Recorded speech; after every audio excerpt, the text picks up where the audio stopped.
warahmatullahi wabarakatuh. Waalaikumsalam warahmatullahi wabarakatuh. Alhamdulillahillazi anzala as-sakinata fi qulubil mu'minin liyazdadu imanan ma'a imanihim walillahi junudus samawati wal ardh innallaha azizan hakimah. Asyhadu an la ilaha illallah wahdahu la syarika lah wa asyhadu anna Muhammadan abduhu wa rasuluhu la nabiyya ba'dah. Allahumma shalli wa sallim wa barik ala sayyidina Muhammadin wa ala alihi wa ashabihi Rasulillah ajmain. Alhamdulillah, Bapak Ibu sekalian, sejamaah salat subuh yang dimuliakan oleh Allah Subhanahu wa taala. Puji syukur alhamdulillah pada pagi yang berbahagia ini kita kembali hadir dalam kajian subuh kita tiap Minggu pagi. Dan hari ini mungkin ibu-ibu dan bapak-bapak melihat Ustaz kita kayaknya baru ya, wajah baru, insyaallah. Untuk lebih berkahnya acara kita ini, kita buka dengan membacakan basmalah, yakni Bismillahirrahmanirrahim. Mudah-mudahan Allah memberikan ilmunya kepada kita dan nanti kita bisa mengambil manfaat dari guru kita yang akan menyampaikan materi-materi yang akan beliau sajikan kepada kita. Baik, untuk mengingat waktu, kita minta kepada Ustadz Muhammad Nuruddin Zaini MPD, bukan SPD, bukan MAG ya Pak, ini Pak Hasbullah. Kepada Ustadz, waktu dan tempat kami persilakan.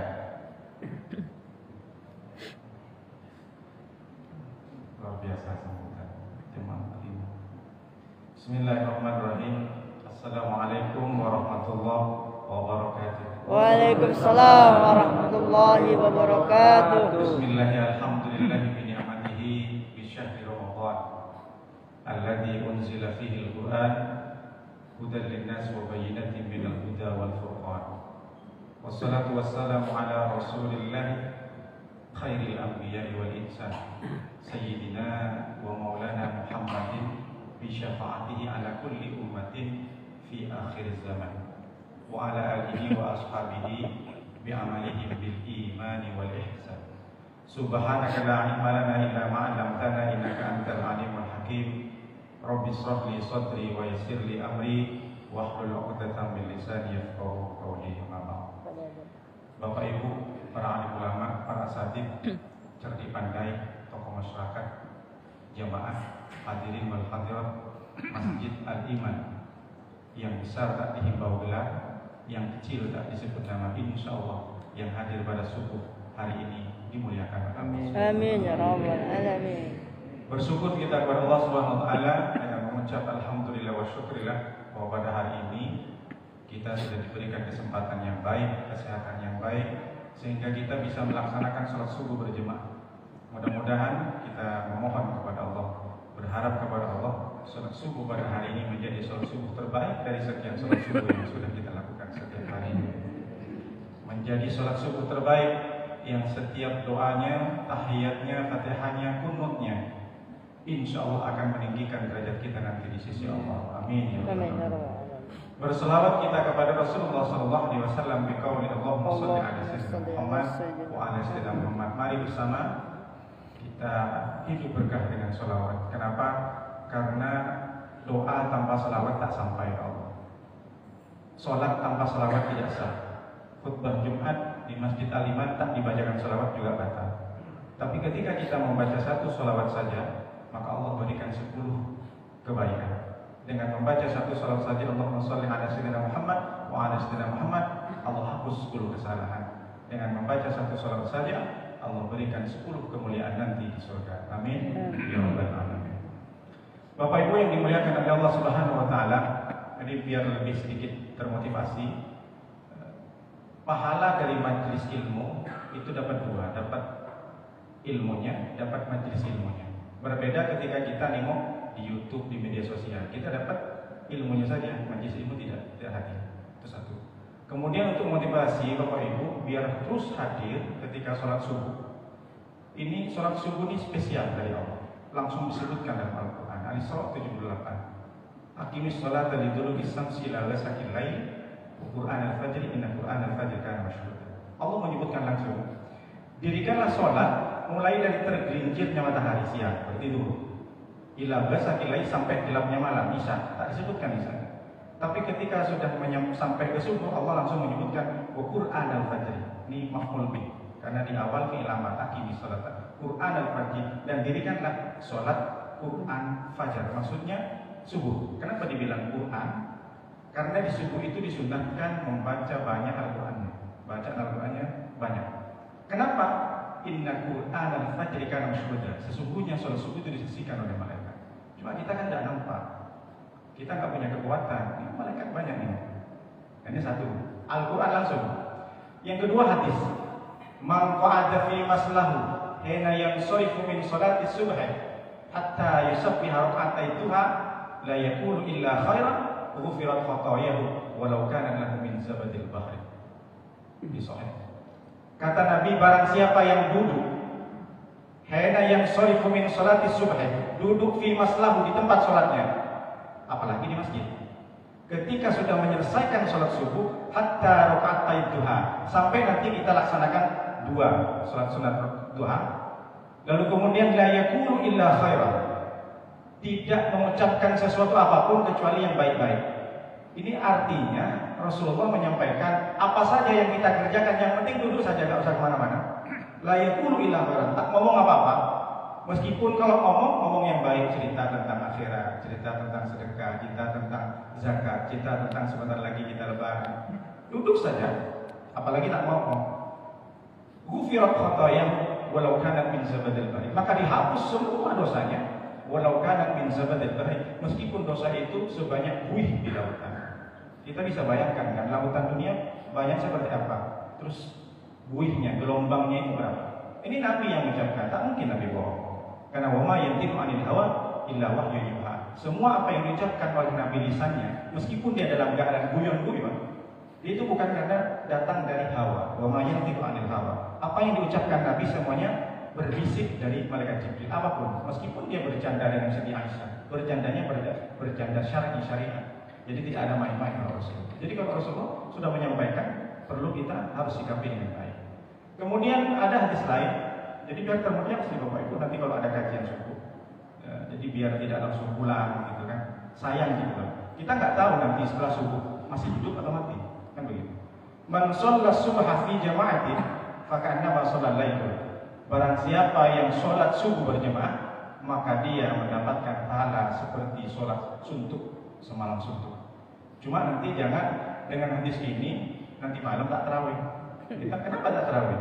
Tadi saya dengar Ustaz Nurdin itu bilang, man shalla subha fi jama'atin faka'annama shallal lail. Tadi saya sudah dapat semalam, tak perlu tarawih. Tidak seperti itu pengertian. Jadi ini saya sampaikan, kajian subuh sering saya sampaikan biar termotivasi. Artinya Bapak Ibu yang masih duduk di sini, meskipun umpamanya, mohon maaf, tidak suka dengan pencerahannya, duduk saja yang pasar. Simpanlah hati baik-baik itu. Insya Allah Allah akan hapus semua kesalahan, apalagi di bulan Ramadan. Baik Bapak Ibu, nanti malam ini kan sudah tanggal 21. Jadi saya mengambil tema Lailatul Qadar. Lailatul Qadar itu kenapa ada Lailatul Qadar? Karena memang ada dalilnya, inna anzalnahu fi lailatul qadar. Wa ma adraka ma lailatul qadar, lailatul qadri khairun min alfi syahr. Kata Allah itu di malam Ramadan itu ada malam. Artinya begini, malam itu banyak, Senin, Selasa, Rabu, Kamis, Jumat, Sabtu. Tapi ada satu malam yang memiliki pahala dilipat gandakan oleh Allah sampai khairun min alfi syahr, lebih baik daripada 1000 bulan. Nah kalau kita maknakan 1000 bulan itu kalau dikonversi ke tahun itu sebanyak 83 tahun. Tapi orang Arab sebenarnya mengucapkan alfun itu adalah limit. Batasan dari nominal tertinggi, Arab itu mengucapkan alf. Jadi kalau 1.000.000 alfi, 1000. Jadi tidak ada di atas alf. Jadi kalau diambil dari lugatan, dari bahasa secara orang Arab, sebenarnya bukan cuma 1000 bulan. Tidak ada batas, berjuta-juta bulan sebenarnya. Nah ini dalil yang dari Al-Quran bahwa ada malam. Nah kenapa kok bisa menjadi mulia malam ini? Padahal malamnya malam biasa. Karena inna anzalnahu fi lailatul qadar. Allah menyebutkan tidak Lailatul Qadar dulu. Sesungguhnya aku turunkan Al-Quran di malam Lailatul Qadar. Artinya apa? Malam itu malam biasa, tapi karena malam itu diturunkan Al-Quran, maka malam itu menjadi mulia. Bulan yang bulan biasa Ramadan, sama dengan bulan Dzulqa'dah, Dzulhijjah, Rabiul Awwal, Rabiul Akhir, tapi karena di Ramadan itu diturunkan Al-Quran, maka Ramadan menjadi bulan yang hebat, satu-satunya bulan yang disebutkan dalam Al-Quran. Kotanya itu sama, banyak kota, ada Jakarta, ada Batam, ada Bintan, tapi kota itu diturunkan Al-Quran di dalamnya, maka kota sampai sekarang itu disebut dengan tanah suci Makkahul Mukarramah, Makkah yang dimuliakan. Kenapa? Karena turunnya Al-Quran. Gua itu banyak, di mana-mana banyak gua, banyak lubang, banyak terowongan. Tapi ada satu gua di dunia itu yang mulia sampai sekarang. Orang yang tua-tua kakek ini ingin lihat langsung bagaimana bentuknya Gua Hira. Sampai merangkak-rangkak atas. Kenapa begitu mulia? Karena di gua itu diturunkanlah ayat pertama, Iqra bismi rabbikal ladzi khalaq, khalaqal insana min 'alaq. Banyak gua. Anak, banyak anak. Anaknya ini anak orang biasa, bukan anak presiden, bukan anak gubernur. Tapi karena di otaknya diisi Al-Quran, anak ini menjadi anak mulia. Kenapa bisa dimulia? Tak nampak bagi kita kalau mulia kalau orang hafal Al-Quran. Nanti di akhirat ketika dibangkitkan oleh Allah, dia akan dibangkitkan dengan Nabi, bersama dengan syuhada, bersama. Beruntung orang tua yang memiliki anaknya hafal Al-Quran. Setidaknya meskipun tak 30 juz, 3 juz cukup, 1 juz cukup. Dan bahkan nanti ketika meninggal di akhirat, dia akan memberikan mahkota dari cahaya surga kepada orang tuanya. Begitu hebatnya Al-Quran menyentuh. Sama dengan yang kita lihat. Saya tadi lihat Al-Quran, tembok ini ditulis dengan Al-Quran. Maka tembok ini kalau roboh tidak boleh dibikin WC. Mohon maaf, kertas toilet untuk cebok.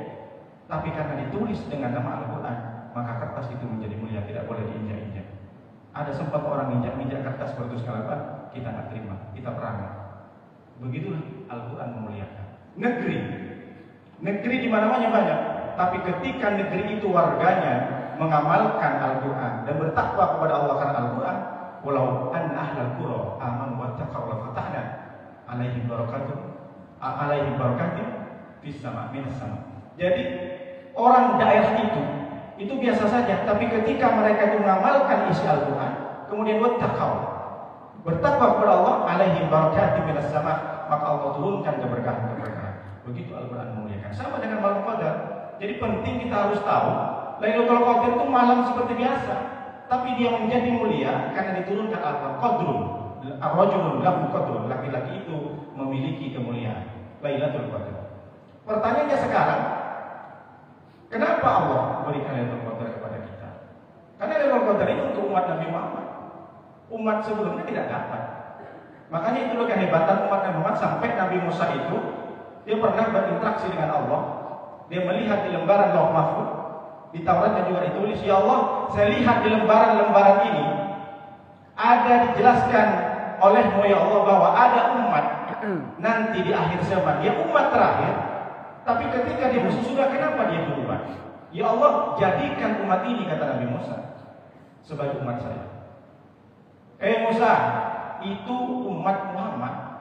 Baik ya Rasulullah, ya Allah, saya buka lagi di lembaran ini, saya temukan ada satu umat di mana umat ini dia berniat untuk melakukan kebaikan. Sebelum dia melakukan kebaikan, dia sudah catat 1 pahalanya. Hanya niat saja. Tapi ketika dia melakukan amal soleh, maka ditambah 10. Ya Allah, jadikan umat ini umat saya. Bukan Musa, tak bisa. Itu sudah di-keep, sudah di-save. Itu adalah umat Muhammad. Baik ya Allah, saya lihat lagi di kertas ini, di Lauh Mahfuz ini dihilangkan. Saya lihat di sini ada umat yang berniat melakukan kejahatan, keburukan, kedosa, tapi dia tidak dicatat sama sekali. Tapi ketika dia melakukan baru catat. Ini menandakan bahwa umat Nabi Musa itu berbeda. Umat Nabi Musa itu berniat untuk melakukan jahat, sudah dicatat dosanya. Bahkan umat Nabi Musa ini, kalau bajunya ini kena najis, dia tidak dicuci, digunting, tak boleh dicuci. Umat Nabi Musa tidak sengaja menjatuhkan orang bawahnya di atas gedung, dia harus dibalas, dijatuhkan juga, meskipun dia tidak melakukan tidak dalam keadaan sengaja. Umat Musa ketika hari Sabtu harus sembahyang, ketahuan mancing, siapapun yang melihat umat Musa mancing harus dieksekusi mati. Begitu beratnya umat Musa, makanya dia pengen. Oleh karena itu ditanya terus, ya Allah, ini juga ada umat dia bisa memberi syafaat dan syafaatnya langsung diterima oleh-Mu ya Allah tanpa perantara lagi. Jadikan umat ini umat saya Allah. Musa itu tidak bisa, itu adalah umat Muhammad. Baik ya Allah, kalau memang seperti itu, jadikan saya sebagai umat Nabi ini. Luar biasa, kita beruntung kan? Musa saja, Nabi Musa saya pengen seperti kita, seperti umat kita. Cuma kita kadang tak bersyukur. Maksudnya tak bersyukur itu karena jangan hanya kita, oh saya bangga jadi umat Muhammad, tapi tak pernah bersyukur. Bersyukurlah sedikit. Apa arti bersyukur sedikit? Maksudnya tirulah akhlak Rasulullah. Jangan hanya bangga sebagai umat Nabi Muhammad, tapi akhlak Rasulullah, etika Rasulullah tidak pernah kita tiru. Bagaimana kita bisa diakui? Bagaimana kita bisa mendapatkan syafaat Allah?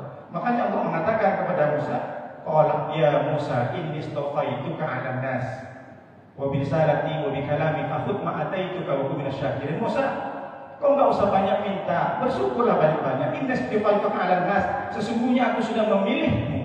Sesungguhnya aku sudah melebihkanmu. Kamu saja sudah berlebihan. Kamu kujadikan nabi. Kamu sudah melebihi dari umatmu. Jangan banyak minta, banyaklah bersyukur, kata Allah SWT. Ini di Al-Quran disebutkan.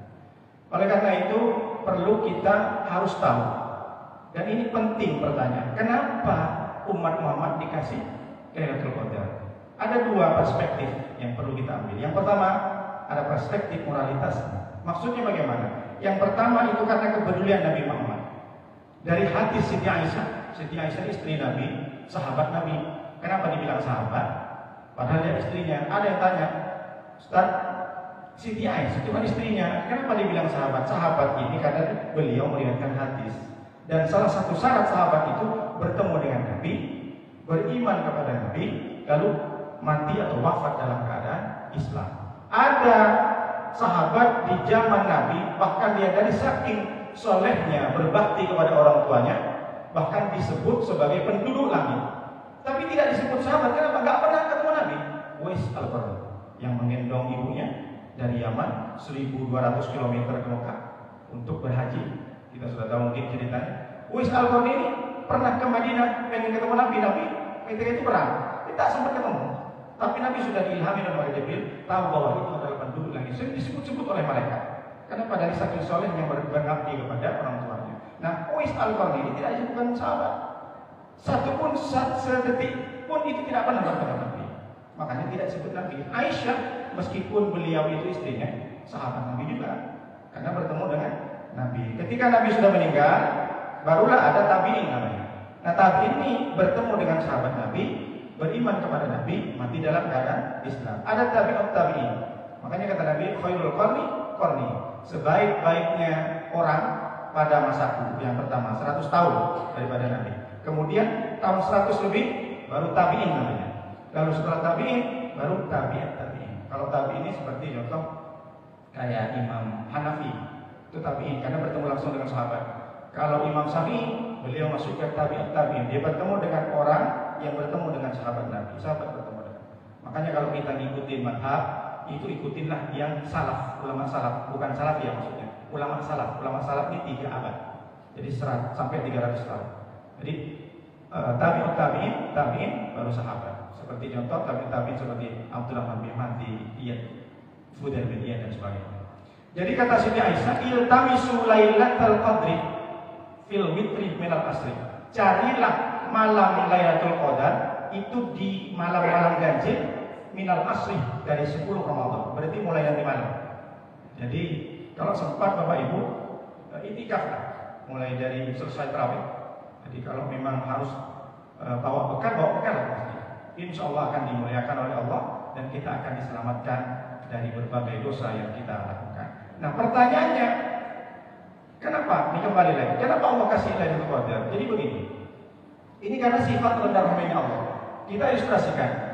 Dulu sebelum kita umatnya mana dulu? Katakanlah Nabi Adam. Nabi Adam ini umurnya sekitar 2000 tahun. Berarti umat Nabi Adam kira-kira seperti itu. Kalau nggak 1800, 1900. Lalu turun lagi kemudian sampai ke Nabi Nuh.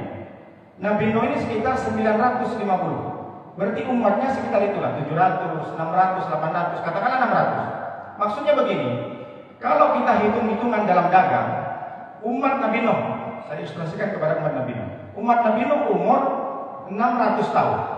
Kalaulah umat Nabi Nuh itu melakukan dosa 300 tahun, bergelimang dosa 300 tahun, maka ada spare, ada stok, ada devisa yang dia miliki untuk bertobat 600 tahun, umurnya 900. 300 tahun bergelimang dosa, melakukan dosa, maka ada spare, ada stok, ada devisa mereka untuk melakukan taubat kepada Allah 600. Ini nama Nabi Musa, Nabi Nuh.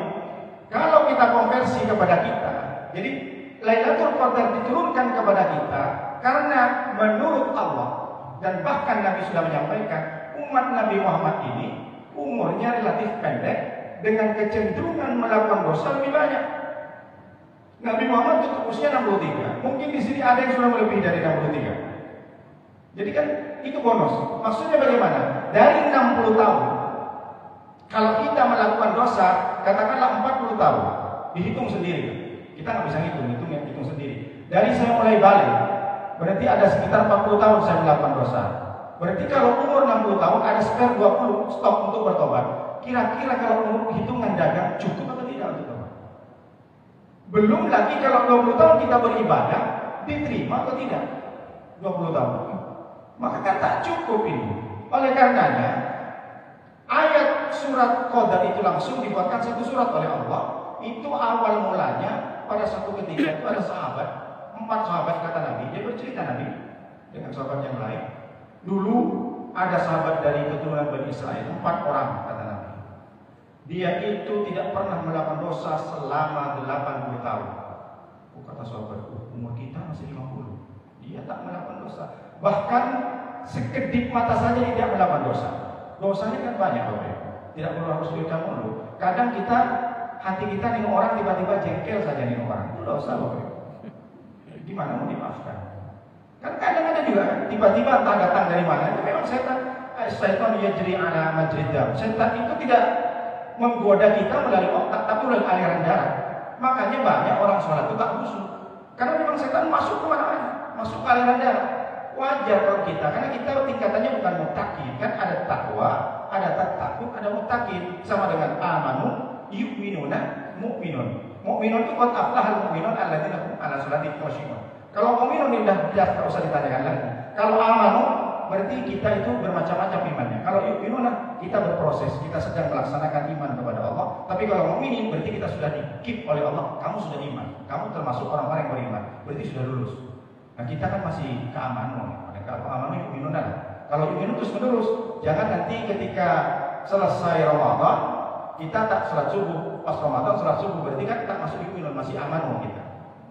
Jadi kata Rasulullah, dulu ada 4 sahabat itu tidak pernah melakukan dosa. Dia ibadah, siangnya dia perang, malamnya dia ibadah, tak pernah tidur. Dosa pun tak pernah dilakukan.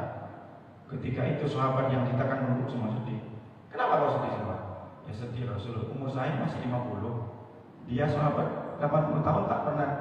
Gimana saya? Tapi gak usah khawatir kata Nabi Muhammad SAW. Maka turunlah ayat itu, inna anzalnahu fi lailatul qadar. Jadi makna daripada turunnya Lailatul Qadar itu untuk menopang. Kalaulah kita melakukan dosa lebih banyak daripada amal solehnya, maka kalau kita mendapatkan Lailatul Qadar dikonversi ke tahun 83 tahun, maka jelas kita lebih banyak daripada stok dosa yang kita lakukan. 40 kita melakukan dosa, 20 kita melakukan amal soleh, tak cukup, belum lagi masih disentuh dengan ria. Kadang kita sholat pengen dilihat orang, jadi 20 tahun berkurang lagi 5 tahun. Makanya kata pakar, orang kalau sudah umur 40, 50, katakanlah 40, itu pasti digunakan untuk tidur 20 tahun. Berarti 20 tahunnya untuk aktivitas. Ibadahnya mana? Ya kita harus rebut di 20 tahun ini. Rebutnya bagaimana? 20 tahun jadikan semuanya ibadah. Caranya gimana? Setiap kita melakukan sesuatu, karena ibadah itu kan ada mahdhah, ada ghairu mahdhah. Ada ibadah yang memang melalui proses syarat dan rukun. Sholat, tak bisa diutak-utak lagi. Ada aktivitas, kegiatan sehari-hari kita, bukan ibadah, tapi bisa kita jadikan ibadah. Caranya bagaimana? Semua diawali dengan bismillah. Kullu amrin tibadin la yantufi bi bismillah fa aftar. Setiap sesuatu yang tidak diawali dengan bismillah, maka dia tertolak. Minum air. Kalau kita ingin jadikan ibadah, maka baca bismillahirrahmanirrahim sambil minum air. Maka ketika air tidak dibacakan bismillah, yang terjadi air hanya menghilangkan haus dan dahaga saja. Tapi ketika air itu diminum dengan baca bismillah, maka setiap tetes air yang masuk ke badan kita akan menjadi pahala. Bahkan ya, mohon maaf, kita masuk ke toilet saja ada doanya. Allahumma inni a'udzubika minal khubuthi wal khaba'is. Ini dari saking pentingnya. Jadi masuk ke toilet saja bisa jadi ibadah. Yang penting kita baca bismillah. Makanya ketika kita masuk ke masjid, Allahumma ftahli abwaaba rahmatik. Ya Allah, bukakanlah pintu rahmatmu. Ya Allah, saya masuk ke masjid ini, saya ingin berdoa di masjid, saya sholat. Ya Allah, bukalah semua pintu-pintu karuniamu. Ya Allah, bukalah pintu rahmatmu. Ketika kita keluar jangan lupa doa lagi. Allahumma inni as'aluka min fadlik. Ya Allah, saya sudah doa, sekarang berikan karuniamu. Saya ingin mencari rezeki. Ya Allah, Allahumma inni as'aluka min fadlik. Ya Allah, saya ingin memohon kepadamu dari karuniamu. Jadi pertama kita masuk, minta kepada Allah, dibuka rezekinya, dibuka rahmatnya semuanya. Ketika kita keluar dari masjid, minta kepada Allah lagi, ya Allah, saya sudah selesai doa tadi, berikan rezeki saya di mana-mana, hadirkan rezeki sama saya di mana-mana ya Allah. Nah ini pentingnya, makanya jangan lupa sampai ditulis besar-besar luar biasa. Mudah-mudahan jemaah semua di sini bisa hafal ya, sudah hafal dengan doa itu. Oleh karena itu, ini yang pertama dari perspektif moralitasnya. Jadi itu karena sifat Rahman dan Rahimnya Allah. Jadi seakan Allah tidak langsung mengatakan, hei umat Muhammad, kau jangan pesimis, kau jangan skeptis, kau jangan gak usah khawatir. Aku tahu umurmu itu pendek dan kecenderungan kamu melakukan dosa itu pasti banyak. Oleh karena itu aku berikan waktu yang spesial, aku berikan peluang yang sangat spesifik dan istimewa, namanya Lailatul Qadar. Maka tugasmu memanfaatkanlah itu dengan sebaik-baiknya. Seakan-akan Allah berbicara seperti itu. Jadi itulah kenapa kita dikasih Lailatul Qadar. Karena umur kita itu kalau nggak 60, 70, paling mentok 80. Nah, kalau 100 itu sudah bonus sekali. Jadi bagi kita ini yang sudah melebihi dari Nabi Muhammad, bersyukur. Dan Muhammad aja orang yang paling mulia sedunia cukup di 63. Beliau ditanyain bukan karena memang langsung dicabut nyawanya, ditanya dulu, Muhammad, mau nggak kamu ketika sakit? Kamu nggak mati sekarang? Ya nggak apa-apa. Kalau kita mungkin ditawar, tunggulah dulu malaikat, tunggulah 20 tahun lagi. Aku menengok anak dulu pakai dapat cucu katanya. Nah, anakku belum nikah, nanti aku pengen bikin rumah untuk anakku. Nabi Muhammad langsung aja. Coba bayangkan orang yang sudah dijamin surganya. Kalau ditanya seperti itu, ya mungkin aku masih berdakwah, alasan lah macam-macam. Jadi kalau kita sudah dilebihkan, jadi makanya aqdarallah hatta balagu sitina. Allah itu nanti memberikan udzur, mencuekin orang yang sudah disampaikan umur 60 tahun tapi ternyata tidak ngapa-ngapain. Makanya Imam Nawawi dalam kitab Majmu'nya mengawali bab puasa itu dengan ayat surah Al-Fatihah ayat 7, wa hum yastarihuna fiha rabbana akhrijna na'mal shalihan ghairal ladzi kunna na'mal. Awalam nu'ammirkum ma yatadhakkaru fihi man tadhakkara wa ja'akumun nadhir fadhuqu fama lidh-dhalimina min nasir. Imam Nawawi mengawali dengan ayat itu. Apa hubungannya? Kata Allah, wa hum yastarihuna fiha. Orang-orang itu di neraka teriak semuanya. Bagaimana teriakan? Rabbana akhrijna na'mal shalihan. Ya Allah, keluarkanlah saya dari neraka ya Allah. Niscaya kami akan melakukan amal-amal saleh sebagaimana yang saya tidak lakukan di dunia. Saya puasa main-main ya Allah. Saya tarawihnya juga main-main ya Allah. Saya tak pernah serius puasa ya Allah. Saya tak pernah beribadah ya Allah. Keluarkan ya Allah. Saya akan lakukan dengan serius. Tapi apa jawaban Allah? Perlu dikasih tahu. Awalam nu'ammirkum ma yatadhakkaru fihi man tadhakkara. Bukankah aku sudah panjangkan umurmu sampai 60 tahun? Bukankah aku sudah berikan umur kamu 40, 50, 70? Tapi kau tidak pernah menyanyiakan waktu itu. Man yatadhakkaru fihi. Bahkan orang yang seumuran kamu itu masih bisa melakukan amal soleh dengan baik. Fadhuqu fama lidh-dhalimina min nadhir. Maka rasakan seandainya seperti ini. Jadi Allah menyueki. Jadi nanti ada seperti ini orang yang menyesal. Kenapa? Karena tidak memanfaatkan sedikit. Makanya di Ramadan ini perlulah kita mencari nilai tambah dari apa yang kita lakukan. Jangan hanya datang saja sholat 5 waktu, tapi ngaji Al-Quran malas. Satu ayat sudah diganjar oleh Allah 10. Karena di Ramadan menjadi 100, dilipat gandakan 10. Dapat Lailatul Qadar baca Al-Quran, alif lam mim 300. Alif lam mim 300. Tapi kalau sudah Lailatul Qadar, pas malam Lailatul Qadar, maka 300 kali 83 tahun. Ya, hitung sendiri Bapak Ibu. Berapa? Nah itulah kenapa, karena umur kita pendek, diberikan Lailatul Qadar, selesai kita masuk surga dengan aman. Tak perlu dicuci lagi. Ini yang pertama. Kemudian yang kedua, dari perspektif kemanusiaannya. Kenapa Lailatul Qadar itu diturunkan? Karena kita sebagai manusia jangan pernah merasa tidak punya salah. Kullu bani Adam khata'un wa khairul khata'it tawwabin. Jangan pernah, saya tak pernah melakukan dosa ya Allah. Saya tak pernah melakukan dosa, Ustaz. Jangan. Setiap manusia pasti punya salah. Entah itu salah karena dipaksa atau salah itu karena kebetulan dan macam-macam. Oleh karena itu pentingnya di malam Lailatul Qadar, sebelum datang Lailatul Qadar, kita bertobat kepada Allah SWT. Tobat itu seperti apa? Ada 3 syaratnya tobat. Jangan hanya bisa, saya tobat.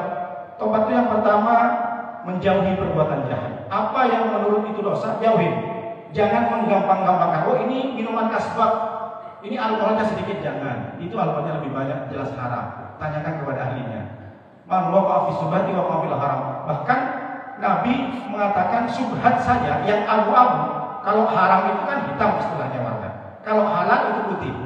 Kalau yang subhat abu-abu nggak jelas, ini duit punya siapa? Kalau bukan punya miliknya, jangan langsung main ambil aja. Orang kadang nemu duit 10.000, cuma 10.000 kok. Kalau memang tak mau subhat, langsung aja taruh di masjid. Kalau nggak kasih anak yatim.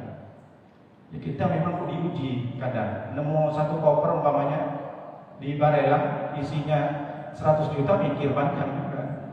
Tapi itu kan subhat kalau diambil. Memang di hutan, tak mungkinlah duit di hutan di situ kan. Jadi dibikinlah sendiri hukum. Wah ini kan, ini memang rezeki saya. Ya apalagi yang haram gitu kan. Oleh karena itu, tobat itu yang pertama betul-betul menjauhi perbuatan. Yang kedua menyesali. Menyesali itu begini. Ada yang tanya saya, oh saya dulu preman kampus, banyak cewek-cewek takut sama saya. Saya dulu preman di pasar, oh tapi sekarang saya sudah tobat. Itu bukan menyesali namanya, bangga dengan dosa. Salah. Menyesali, tak menyebut-nyebut, tak menyebut dosanya kepada orang, tidak membanggakan, cukup kepada Allah mengadu. Banyak istighfar. Makanya kadang suami istri di rumah, istighfarnya juga jangan kenceng-kenceng. Bapaknya astagfirullahaladzim, kita aja sama istrinya, bang kenapa bang kok nangis-nangis bang? Aku banyak dosa. Perasaan kita kan nggak pernah pacaran bang langsung nikah. Enggak sama mantan kan, enggak boleh. Cukup kita dengan Allah saja bang. Jangan sampai bilang-bilang sama istrinya, iya kalau istrinya kuat dengernya kan. Kata istrinya, kita nggak pernah pacaran, kok tiba-tiba abang nangis. Dulu saya punya mantan, kata suami. Nah ini maksudnya. Jadi kita harus menyesali, jangan membangga-banggakan. Oh, saya dulu preman di Jakarta, kena Allah. Itu namanya bukan menyesali. Yang ketiga, berjanji untuk tidak melakukan lagi. Kalau 3 ini kita lakukan, berarti kita tobat. Ya, jadi cek sendirilah. Jadi kalau kita masih melakukan lagi, maka timbul lagi dosa sebelumnya. Sama dengan kita umpamanya kedatangan tamu di rumah. Jadi ada paku di jendela, karena ada yang tamu itu adalah wali kota, ditutuplah dengan tirai paku itu. Ketika tamu wali kota itu pergi, maka dibuka lagi, nampaklah lagi paku itu. Seperti itu. Makanya ada kata Nabi, as-salatul maktubatu ila salati allati ba'daha kafaratun, wal jum'atu ila jum'ati wasyahru ila sahri. Setiap sholat waktu dengan sholat yang lain itu ada penutup dosa, kafar. Kalau bahasa Inggrisnya cover, jadi menutup, menghapus dosa. Artinya apa? Nabi mengumpamakan ara'aitum law anna nahran bi babi hadikum yaghtasilu kulla yawmin khamsan fadzalika yubqi min daranihi qalu la yabqi min daranihi syai'an fadzalika mithlu salatul khamsi yanbullahu bil hadaya. Kata Nabi, seandainya kata Nabi, kalau ada sungai di dekat pintu teman kalian, salah satu dari kalian, dan dia yang tasbihu kulla yaumin khamsan, dia mandi 5 kali sehari. Menurut kalian kira-kira masih ada kan kotoran di badannya? Pagi dia mandi, sampai duhur dia habis pagi dia mungkin aktivitas main tanah, lalu kemudian bertemu dengan duhur dia mandi lagi. Setelah duhur beraktivitas lagi, main tanah kotor lagi, mandi lagi. Kira-kira kata Nabi, menurut kalian itu masih ada noda atau tidak? Maka qalu la yuqi min darani syai'an. Jawab sahabat sama ya Rasulullah, tak mungkin lah dia kotor. Kalau mandi 5 kali sehari, nah itulah perumpamaan kalian sholat 5 waktu. Maghrib kalian sholat, setelah maghrib mungkin tidak sengaja ngomongin orang, tiba, dia itu memang kayak gitu, dia tahunya anak dia 2 tahun. Dosa, tapi ketemu dengan ihsan, sholat Allahu Akbar. Kemudian di dalam Rabbi firli warhamni warfa'ni wajibuni warzuqni, berdosa saya tadi ya Allah, dihapus dosa. Kemudian setelah ihsan tiba-tiba ada duit jatuh, diambil aja. Padahal tahu punya kawannya, kan dibawa pulang. Ketemu subuh, tidur, baca bismillah, bismillahirrahmanirrahim, ya bismillah. Kemudian bangun, alhamdulillah akhirnya dan amanah dan nusuk. Lalu kemudian sholat subuh dihapus, tapi kembalikan duitnya. Kembalikan enggak dihapus juga. Sama dengan wal jum'atu ilal jum'ati. Jumat ke Jumat. Dari Jumat pertama, 1 minggu kita melakukan dosa, bertemu dengan Jumat, kita sholat yang laki-laki terutama berjemaah, khusyuk kepada Allah, dihapus dosa. Lalu kemudian wasyahru ila sahri, Ramadan ke Ramadan. Ramadan 2020 kita banyak dosa meskipun kita nggak kemana-mana karena COVID-19.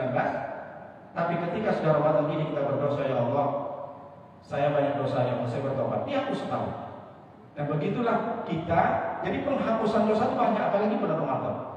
Oleh karena itu, makanya di setiap Ramadan inilah penting kita mencari nilai tambah dari apa yang sudah kita kerjakan. Jadi jangan hanya kita berpatokan kepada satu saja amal. Oh, saya sudah tarawih, saya sudah puasa full, saya aman berarti amal saya. Tidak seperti itu. Kita harus mencari neraca, ini harus seimbang. Neraca kita seimbang. Kalau kita seimbang, kita imbangi dengan amal-amal soleh yang lain. Nilai tambah di situ. Kalau tidak bisa seperti itu, boleh jadi nanti neraca ini keseimbangan tidak teratur di hadapan Allah SWT. Bahkan seimbang saja itu rugi. Dosanya 10 tahun, amal solehnya 10 tahun, itu masih rugi menurut Allah. Karena kita ingin masuk kepada kalimat Allah, fa'amma man thaqulat mawazinuhu fahuwa fi 'ishatin radiyah wa amma man khaffat mawazinuhu fa ummuhu hawiyah. Adapun orang yang berat timbangan kebaikannya, fahuwa fi 'ishatin radiyah, maka dia akan berada dalam kehidupan yang memuaskan. Sa'idun fid dunya wa sa'idun fil akhirah. Bahagia di dunia dan bahagia di akhirat. Fa amma man khaffat mawazinuhu fa ummuhu hawiyah. Adapun orang yang ringan timbangan kebaikannya, maka dia fa ummuhu, ibunya, maksudnya tempat kembalinya hawiyah, neraka hawiyah. Jadi kita mestilah harus lebih banyak, meskipun cuma sedikit. 10 tahun banding 11 tahun atau 10,5 tahun.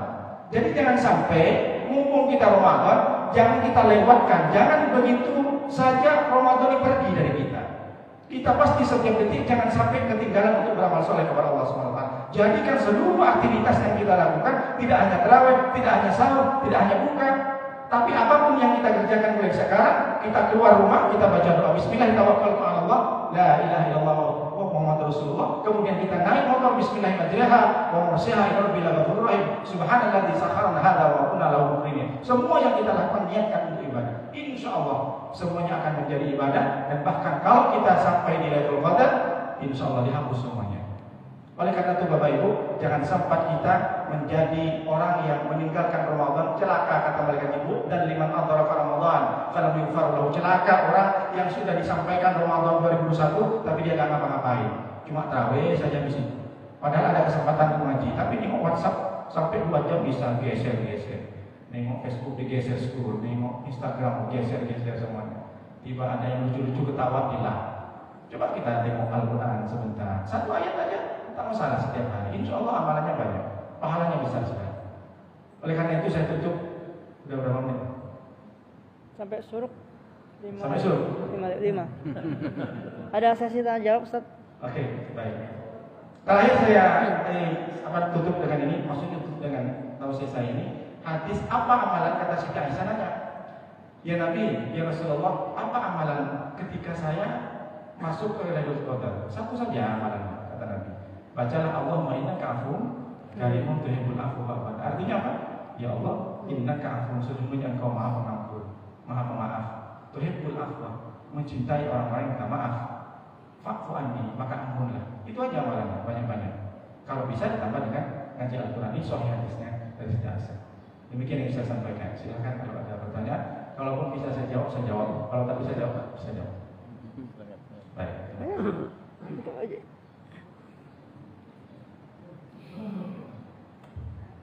Baik, terima kasih banyak Ustaz. Alhamdulillah, mungkin di antara kita jamaah bapak-bapak dan ibu-ibu ada yang mau bertanya terkait mungkin ya pada hari ini khusus untuk amalan-amalan kita di bulan Ramadan, untuk memotivasi kita agar supaya ada hero dan semangat kita dalam beribadah. Tinggal 10 hari lagi, jangan disia-siakan. Silakan Bapak Ibu, ada yang mau tanya? Silakan Pak Jeda, depan Pak. Waalaikumsalam warahmatullahi wabarakatuh. Ini orang-orang soleh semua. Kalau melihat orang yang tidak munafik, lihatlah ketika dia sholat subuh. Berarti orang soleh semua. Masya Allah, saya dikumpulkan dengan orang soleh. Amin. Kita masuk surga bersama. Amin. Pak Ustaz, mau tanya yang lebih baik, sisa 10 hari ini untuk mengejar Lailatul Qadar, beriktikaf di masjid atau boleh di rumah aja dalam suntuk untuk mengejar itu, Ustaz. Dan salah satunya amalan dari Pak Ustaz sampaikan, selain itu hanya untuk tidak melakukan sholat,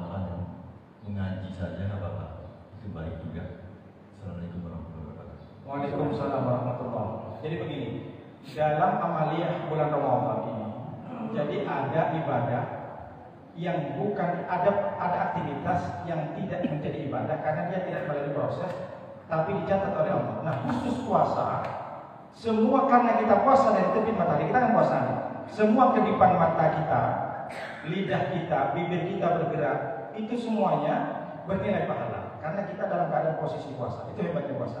As-shaumu li wa ana ajzibihi. Puasa itu aku yang langsung dicatat. Jadi mereka istirahat sekarang. Nah, Allah langsung.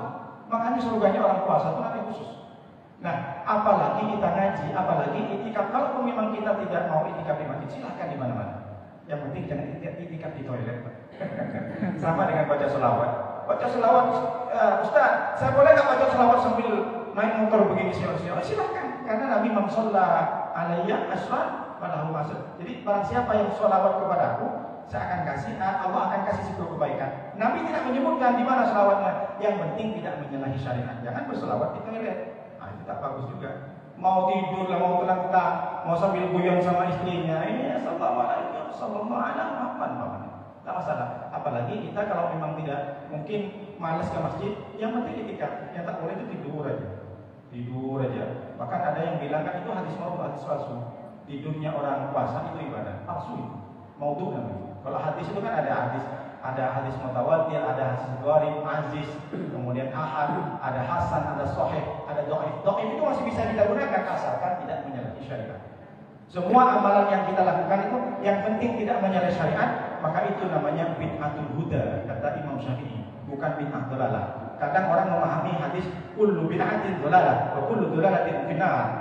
Jadi kalau seperti itu sudah berapa banyak sahabat masuk neraka jahanam. Abdurrahman bin Auf, dia kalau pergi jalan-jalan dari luar, datang ke rumahnya, itu Nabi sudah meninggal. Lalu menghadap ke pojok kanan, kiri, belakang, depan, membaca ayat kursi Allahu la ilaha illallah. Kalau datang dari mana-mana, itu tak pernah disuruh Nabi, tak pernah diajarkan Nabi. Itu kita memang bid'ah, tapi bid'ahnya bukan bid'ah dhalalah. Jadi Nabi banyak seperti Anas bin Malik. Ketika sudah menghatam Al-Quran, Anas bin Malik ini membaca surah Allahumma arhamna bil Quran. Allahumma arhamna bil Quran itu doa hatam Quran itu tak ada diajarkan Nabi. Nabi tak ada dicari hadisnya. Ada tak hadis Nabi menjelaskan doa hatam Quran? Tak ada. Apakah orang yang baca hatam Quran masuk neraka jahanam? Sudah berapa banyak kita masuk neraka jahanam dari kecil karena baca Al-Quran? Nah, itu maksudnya. Jadi semua amalan Pak silahkan. Yang penting jangan itikafnya di toilet. Jangan itikafnya, ya kalau enggak jangan itikafnya seperti Sunan Kalijaga lah, umpama tiba-tiba bertapa. Ya udahlah yang biasa aja lah, di rumah pun boleh. Bagus. Bahkan kalau di rumah kita sering melakukan sholat ngaji, maka tidak ada setan yang masuk, justru malaikat yang masuk. Silahkan. Insya Allah bisa berkah. Kalau tidak sempat ke masjid, ya kalau memang sempat ke masjid, sempat ke masjid. Tapi kalau memang tidak sempat, tidak masalah. Ngaji yang paling bagus. Doa, ngaji, zikir. Zikir kan banyak. Subhanallah wa bihamdihi, subhanallahil azim, la ilaha illallah. Apapun, yang penting zikir aja, zikir.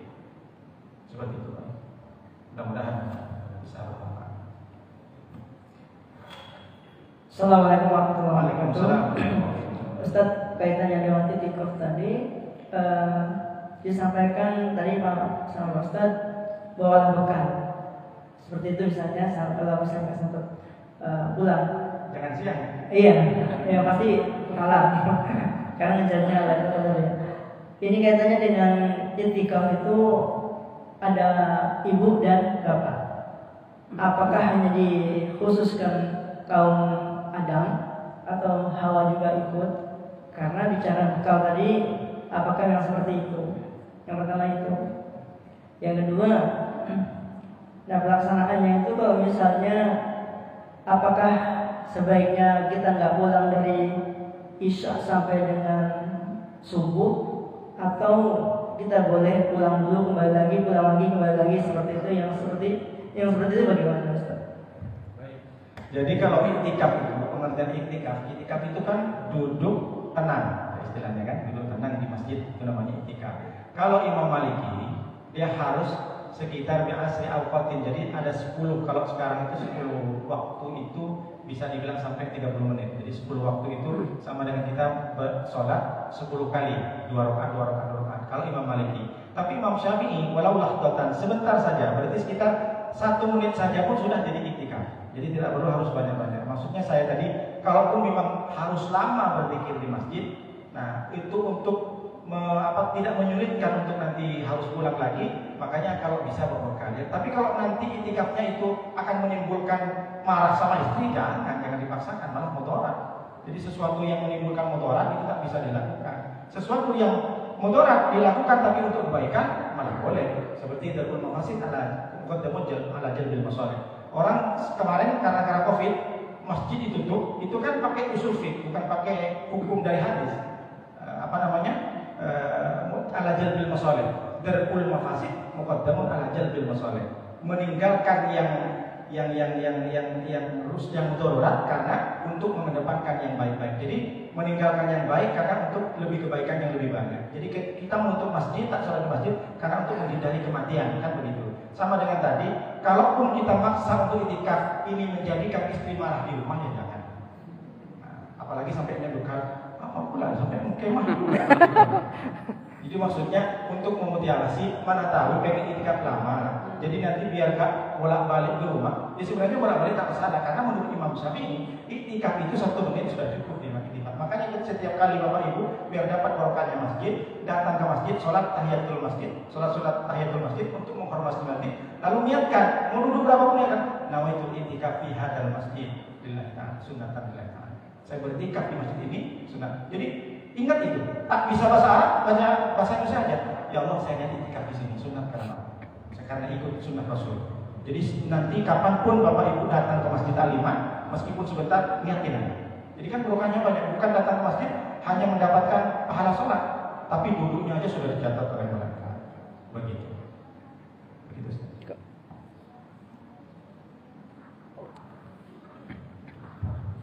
Assalamualaikum warahmatullahi wabarakatuh. Waalaikumsalam warahmatullahi. Ada 2 Ustaz. Yang pertama berkaitan dengan fadilah sholat tarawih yang juga disebutkan dalam kitab Durratun Nasihin.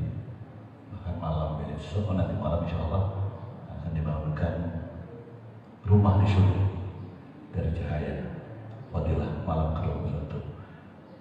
Pak Ustaz melihat fadilah sholat tarawih itu benar tidak adanya gitu. Itu satu. Yang kedua berkaitan dengan sedekah. Kadang-kadang ada timbul kita sedekah paling baik adalah kepada orang tua kita. Cuma kita juga bersedekah kepada yang lain. Tapi ada rasa pada saat bersedekah kepada orang tua lebih kecil kepada tempat lain, itu ada rasa penyesalan sebagainya. Itu jadi ukuran buat kita. Kalau kita ngasih mak dari 500.000 misalnya, cuma disedekah lebih dari itu, kita merasa kayaknya ada yang salah gitu. Bagaimana menurut Ustaz? Assalamualaikum warahmatullahi wabarakatuh. Yang pertama dulu ya, masalah fadilah. Jadi saya tadi katakan, ini ada yang mengatakan hadisnya dhaif.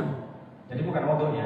Nah, hadis dhaif itu hadis lemah. Maksudnya lemah itu perawinya itu nggak banyak, nggak seperti mutawatir atau sahih. Kalau sahih itu kan seperti kutubus sittah, Imam Bukhari, Imam Muslim, At-Tirmidzi, An-Nasa'i, Abi Dawud, Ad-Daraimi. Lalu kemudian ada Imam Ahmad bin Hanbal, kitabnya Al-Musnad. Lalu kemudian ada Malik bin Anas, Imam Maliki, nama kitabnya Al-Muwatta. Itu yang paling tua. Itu meninggal Imam Malik 179 berarti tabi'in. Tapi bertemu dengan sahabat bertemu dengan Nabi. Jadi Durratun Nasihin ini hadisnya memang ada lemah, tapi kita lihat hadis lemah itu bisa kita gunakan. Contoh nih hadis lemah yang tentang sedekah. Da'u bisadaqati, da'u bisadaqati mardakum. Sembuhkanlah penyakitmu dengan bersedekah. Itu dhaif. Tapi kalau diamalkan salah atau tidak? Tidak. Jadi selama tidak menyalahi syaratnya, kemudian hadis dhaif ini tidak bertolak belakang dengan syariat. Contoh nih, nanti malam akan dibangunkan istana. Kita kan tambah semangat. Berarti dia bertambah kebaikan tidak ke orang kita ketika melihat. Maka itu tidak masalah dilaksanakan. Nah, salah satu kitab cuma ada di Durratun Nasihin. Memang hadisnya baik. Banyak hadis baik, tapi boleh dilaksanakan. Seperti itu kayak tadi Ustaz Somad aja sering menceritakan itu. Kalau bersedekah itu akan bisa menyembuhkan. Hadis baik memang. Tapi kadang ada orang yang memang mohon maaf agak sedikit pengen, kalau dhaif tak usah, tak masalah juga, kita tak usah nyalahin. Cuma yang orang yang sedikit agak fanatik dengan hadis ini, jangan juga menyalahkan orang yang mengamalkan ini. Oh itu hadis dhaif, ngapain kamu ikut-ikut? Ini kan untuk motivasi kita. Jadi ini sekedar motivasi, pahalanya seperti ini, maka kita lebih kencang. Apalagi sholat tarawih itu termasuk qiyamul lail. Sholat tarawih itu sebenarnya bukan sholat tarawih namanya. Dulu namanya sholat qiyam. Awal-awal itu memang berjemaah dengan Nabi, tapi melihat orang itu Nabi Muhammad tambah banyak di masjid, Nabi langsung menyetop. Kenapa? Nabi takut nanti di akhir zaman ketika aku meninggal, takut dikira sholat tarawih ini wajib. Akhirnya berhenti Nabi. Separuh Ramadan berhenti di rumahnya. Datanglah sama Sayyidina Umar. Ya Rasulullah, gimana ya kok berhenti? Akhirnya kenapa emangnya? Orang akhirnya di mana-mana tak bersatu sholat tarawihnya. Ya udahlah terserah gimana? Ya udahlah. Akhirnya di zaman Sayyidina Umar, orang yang berkelompok-kelompok di sana berjemaah, di sini berjemaah, disatukanlah sama Sayyidina Umar. Jadilah, nah ini memang bid'ah, tapi memang bid'ah wajib, bid'ah yang di sinilah terlahirlah bid'ah pertama kali. Karena memang Nabi tak pernah nyuruh, tak menyuruh harus berjemaah. Jadi nggak ada sholat tarawih itu berjemaah. Di zaman Sayyidina Umar dikumpulkan karena 5 orang itu macam-macam. Di situ ada sholat 2 orang, di situ 5 orang. Nah, ini kalau tercecer seperti itu bagus. Tarawih itu artinya tarwih, tenang. Kemudian diambil kata ruh, berarti damai. Orang yang melaksanakan tarawih berarti hatinya harus tenang, pelaksanaannya harus tenang dan harus memunculkan pengaruh yang baik. Jadi banyak-banyak sholat tarawih, tapi kalau masih bermaksiat berarti nggak berhasil. Kita sudah berapa kali sholat tarawih umpamanya? Dari tanggal 1, kita sekitar 20 kali sholat tarawih setiap malam. Tapi tidak menjadikan kita lebih dekat dengan Allah. Tidak ada pengaruh dalam diri kita. Harus dicek diri kita ada yang salah berarti tarawihnya main-main. Apalagi tarawih itu maqam Ramadan imanan wa ihtisaban wa ghufira lahu ma taqaddama. Umpama nih, ada orang tarawih, dia tarawihnya setiap 2 rakaatnya Allah mereka berdoa kepada Allah, bertobat kepada Allah, berzikir. Makanya setiap 2 rakaat itu tenang baca selawat, baca subhanal malikil ma'bud dan semacamnya baca selawat. Itu menandakan bahwa kita itu sholat tarawih tenang. Artinya setiap 2 rakaatnya kita bertobat kepada Allah. Kalau di Makkah itu tawaf, subhanallah walhamdulillah wa la ilaha illallah, terus tawaf setelah berhenti di sela-sela tarawih. Makanya di Makkah itu 23 rakaat, di Madinah itu 36 rakaat. Kenapa? Karena tidak ada tawaf. Ahmad bin Hanbal berapa rakaat tarawihnya? 300. Nah, kalau kita ini makanya jangan berselisih masalah rakaat, yang penting tarawih. Yang harus didebatin tak tarawih itu sama sekali di masjid. Kalau mau 4 silahkan, karena ini sunnah. Jangan berdebat di masalah itu. Masalah qunut juga ada yang qunut, yang tak qunut silahkan. Yang tak boleh tak sholat subuh sama sekali di masjid. Nah, jadi kalau di Maroko, di Mesir, ya di Mesir. Nah, di Maroko itu tanggal 27 tarawihnya itu dari sholat Isya sampai subuh. Nggak tidur-tidur. Wah, kira-kira kita. Nah, ini jadi amalan seperti tadi itu memang baik, Pak, tapi baik untuk kita lakukan untuk motivasi, tidak masalah. Jadi jangan alergi dengan hadis dhaif. Selama itu tidak menyalahi syariat silakan dilakukan. Kecuali hadis maudhu itu palsu, dibuat-buat aja sama orang. An-naum sha'imu ibadatun. Tidurnya orang puasa ibadah itu bohong. Masa ini kan bertolak belakang. Rasulullah menyampaikan suruh berbanyak-banyak amal, ini masa suruh tidur? Kalau ini sempat tidak menjadi hadis maudhu, orang tidur semua nggak mau ke masjid, ya udah tidur, habis tidur lagi sampai buka ya, tidur lagi habis buka. Seperti itu. Terus yang kedua, Sedekah. Sedekah kepada orang tua. Sedekah itu kan ada sedekah, ada infak. Sedekah itu yang pertama kita harus ke orang tua. Makanya kata ulama Abdurrahman bin Mahdi, kalau engkau bersedekah ke orang tua, sama harus diilustrasikan ketika engkau bersedekah memberi sesuatu kepada raja. Gimana contoh? Kalau kita mau ngasih oleh-oleh ke Pak Budi atau orang bos kita di tempat kerja, kira-kira kita mencari buah di pasar atau di market? Kira-kira kita mau bungkus buah itu pakai bungkus plastik kresek yang biasa atau yang mewah? Makanya ketika engkau bersedekah memberi sesuatu kepada orang tuanya, sebagaimana engkau memberi kepada raja. Jangan nanti kerajanya kasih ke bosnya bagus-bagus, bahkan masih dicari apelnya kalau ada busuk sih. Wah ini jangan sampai kasih. Sementara mau kasih ke orang tuanya dicari masa bau. Masya Allah. Sedekah pertama itu ke orang tua dulu. Sedekah pertama orang tua, ingat dulu orang tuanya. Jadi ini penting wal aqrabin, wabil walidain wal aqrabin. Setelah orang tua baru orang terdekat, barulah ke anak yatim kemana-mana. Jangan banyak-banyak kasih anak yatim, orang tua tadi di rumah. Sampai baju tak dapat jangankan baju, di telepon aja enggak. Pas lebaran aja aku telepon. Sempat mandi tak sempat dan gimana? Jadi utamakan orang tua. Jadi ini kan banyak ditanya, Boleh nggak sedekah? Bahkan zakat fitrah pun boleh kalau itu kategori miskin. Kalau kategori miskin ya. Tapi kalau ke orang tua itu kan sedekahnya. Jadi penting ini jangan dahulukan orang lain. Orang tua dulu, baru akrobin. Akrobin itu orang terdekat, tetangga, iparnya, sepupunya. Kalau itu sudah selesai semua, maksudnya dicarilah yang tidak mampu, barulah melirik ke anak yatim, meliriklah ke panti-panti jompo, meliriklah ke janda-janda yang miskin. Bukan jandanya ya kalau zakat fitrah. Kalau zakat fitrah kan salah kadang, janda tak punya suami. Maksudnya yang dikategorikan miskinnya atau fakirnya. Begitu. Jadi penting, makanya ketika kata Abdurrahman bin Mahdi, kalau engkau ingin bersedekah, ngasih sesuatu kepada orang tuanya, sama ketika engkau mengasih hadiah kepada rajamu. Bagaimana kalau kita ngasih ke bos kita? Tak mungkin lah yang busuk-busuk gitu kan. Sementara mama, udahlah mama, carikan aja rambutan di pasar-pasar. Oh, pasal, nanti malam kita mau ke kantor wali kota. Oh, kita beli itu di supermarket di top 100. Kita beli dengan yang rapi kok. Tiba nyampe rumahnya, udahlah masuk aja semua. Kata yang jual buah, Pak ini ada yang busuk, masuk aja lah. Mau kasih mama aja. Nggak boleh gitu. Mamanya disepelekan. Orang tuanya disepelekan sementara bosnya luar biasa. Ini ya. Jadi utama memang sedekah orang tua dulu. Ingat orang tua dulu, baru yang lain, saudara-saudaranya tetangga. Begitu Pak. Terima kasih. Baik, masih ada lagi? Pak? Ibu. Ibu? Ngantuk. Sudah, Ustaz. Kalau nggak ada, kita minta doa.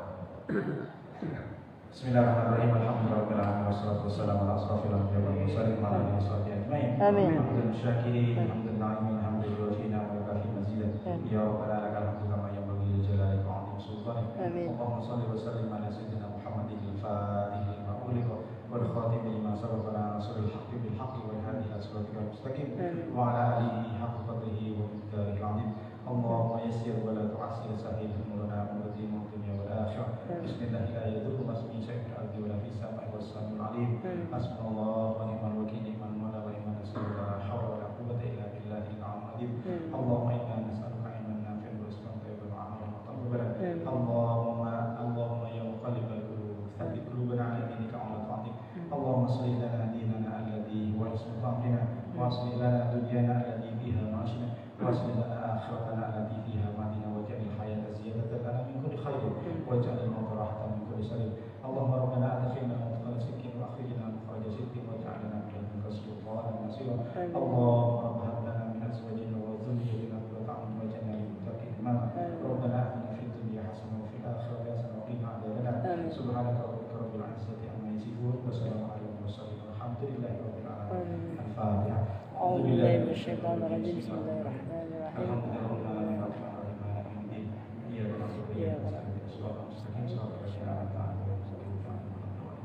Demikian Bapak Ibu, terima kasih atas segala perhatian, maaf atas segala kekurangan. Assalamualaikum warahmatullahi wabarakatuh. Waalaikumsalam warahmatullahi wabarakatuh.